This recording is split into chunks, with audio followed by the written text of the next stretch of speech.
Tullu Ghulam Ali road पर बाग stop के करीब वाकया शहरियार कंबो के पेट्रोल पंप पर रात गए दो नामालूम मुसल्लह अफराद ने डकैती की वारदात की कोशिश की। डाकुओं ने पंप पर मौजूद मुलाजिम को तशद्दुद का निशाना बनाया और नकदी छीनने की कोशिश की।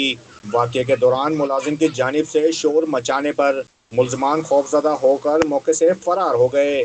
इस मौके पर पंप मुलाजिम ने बताया कि वो सो रहा था कि अचानक दो नकाबपोश मोटरसाइकिल पर सवार होकर आए और इसे तशद्दुद का निशाना बनाने लगे। मुलाजिम के मुताबिक शोर मचाने पर अहले इलाका मौके पर पहुंच गए।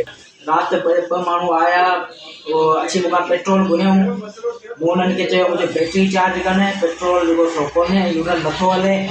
पोइ आउं जेको सो खट ते लेटी पियसि। वरी उहो आया, बसि मूंखे ख़बर ई कान्हे, अचानक उन्हनि हमलो अची कयो, हथियार उन्हनि वटि मूंखे ॾेई रखियऊं। मूंखे चयूं पैसा ॾे न तोखे मारींदासीं। मूं अची दाहूं कयूं, रड़ियूं कयूं। हिते पासे में सूंघ जावेद सूंघरो, उनखे सॾु कया, रड़ियूं कयूं।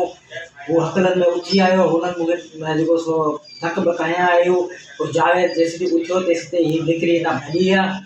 पैसा कोन खुली सघिया, पैसा बची विया। दिलमुराद कंबो, बुलान डिजिटल, मातली।